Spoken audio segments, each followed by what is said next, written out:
We have 25 businesses here that are supporting this endeavor, but they're not supporting us. They're supporting nearly 400 high school students from 3 counties that be here.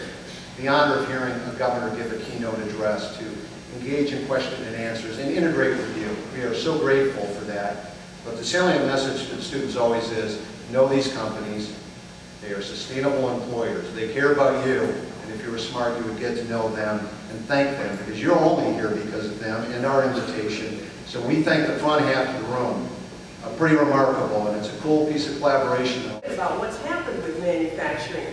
Why have we seen a shrinking of manufacturing here and an explosion in other countries? Well, I think the simple answer is, first of all, you've got automotive manufacturing that's happened all over, and you do need to be aware those customers are. Labor costs is a big thing. Our labor costs in the U.S., as they are in Japan or Western Europe, are higher than they are in other parts of the world. And so I think in driving that constant drive to drive costs down, that is a factor. So jobs that can be easily done elsewhere are quite often pressured to move elsewhere. But will we need high-end manufacturing in this country? I think we do need, there's a lot of technology here, we've got a lot of capabilities that a developing country doesn't have.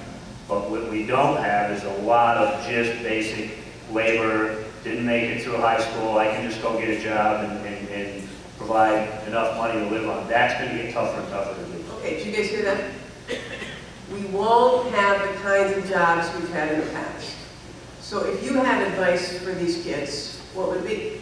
Well, I'm sure there'll be a lot of advice about stay in school, do well in your studies, and all that great stuff. The biggest thing that I think, the biggest difference maker in an employee where you're going to have a tougher and tougher job market, at least for a period of time, is always about work ethic.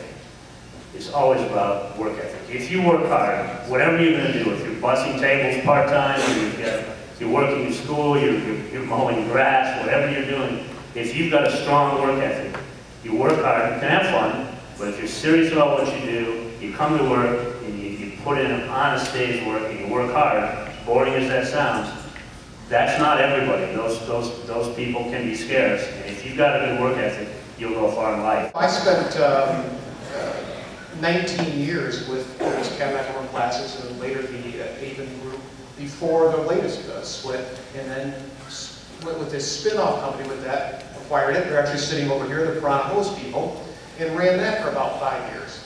And then have left that and now started up something very local. A business downtown where we took a brownfield site, worked with Prisha, she's in the room, to get that done. Bulldozed the building, we're starting a new business from the ground up, in something I knew nothing about. So a bit of an adventure. What are you doing? It's a market that will have produce, a specialty market, as much local stuff as we can get our hands on, and a plant nursery. And you've never done that before? Never done that before. So, I mean, isn't this a bit risky? I think anytime you start something new, it's risky. You have a little apprehension, but when it's an adventure, I guess would be the best way to put it. And it's more fun, I think, to do something new. You have some faith in that. My wife worries for both of us, so that allows me to go out and just try new things. And it's an adventure. You can't be afraid to do that. You make mistakes. I've started up a couple other businesses that haven't gone as well, so you get back up and you do it again.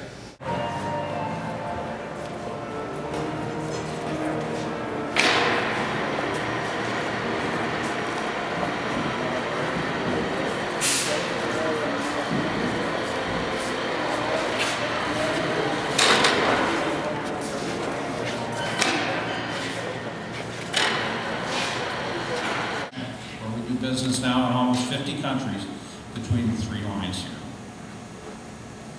So